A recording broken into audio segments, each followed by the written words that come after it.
President. Jeg vil starte med å takke interpellanten for å sette dette viktige temaet på dagsorden. Det er veldig viktig at vi diskuterer barnevernsbarnas store utfordring, ikke minst knyttet til rettssikkerhet og medbestemmelse.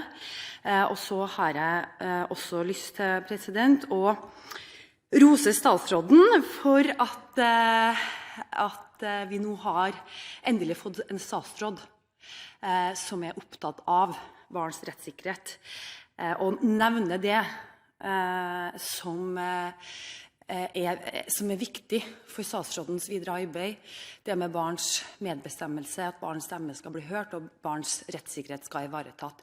Det synes jeg er godt å høre at regjeringen nå er opptatt av og ønsker å ta tak i det.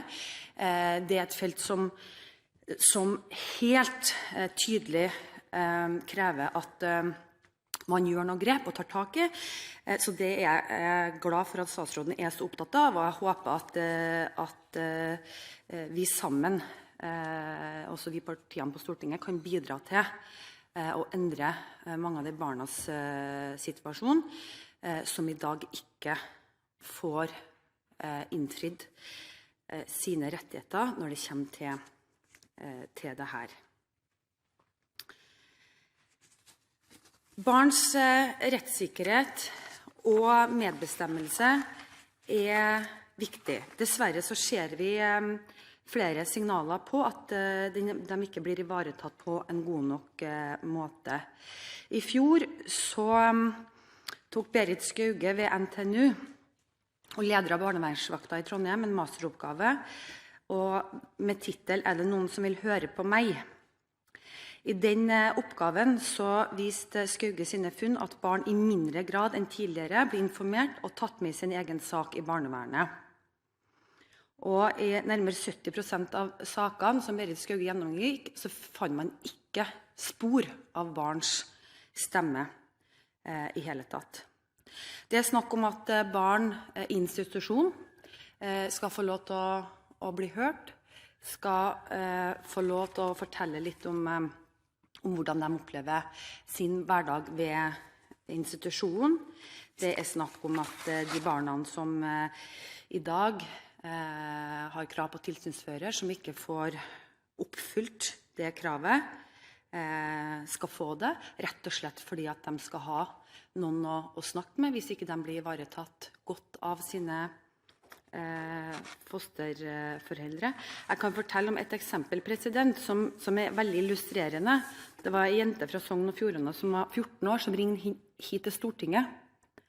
Hun visste ikke hvem hun skulle snakke med. Hun hadde ingen tilsynsfører, og hun hadde ikke det bra i det fosterhjemmet hun var i. Hun lurte på hvem hun kunne ta kontakt med og hjelpe for å høre hva hun kunne gjøre.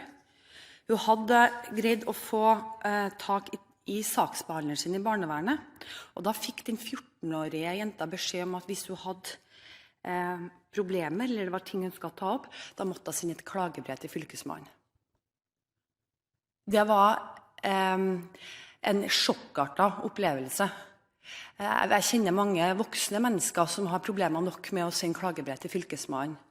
Og hvis det er systemer som bare kollapser, hvis de som sitter nederst ved bordet, som ikke har foreldre til å hjelpe seg, som ikke heller får den tilstrekkelige hjelpen når staten overtar ansvaret for dem, så har vi som sitter på Stortinget her en stor jobb å gjøre. Vi er nødt til å sikre barns rettssikkerhet. Vi må sikre at vi har systemer som gjør at barn i mye større grad, så de barnevernsbarna, at deres stemme blir hørt, som sikrer dem, og at de hullene som vi i dag ser og får meldinger om, de hullene i sikkerhetsnettet som er der, dem må vi tette, for det er klart at de ungene her, dem skal bli tatt alvorlig, og vi må ha systemer som sikrer at de ungene blir hørt.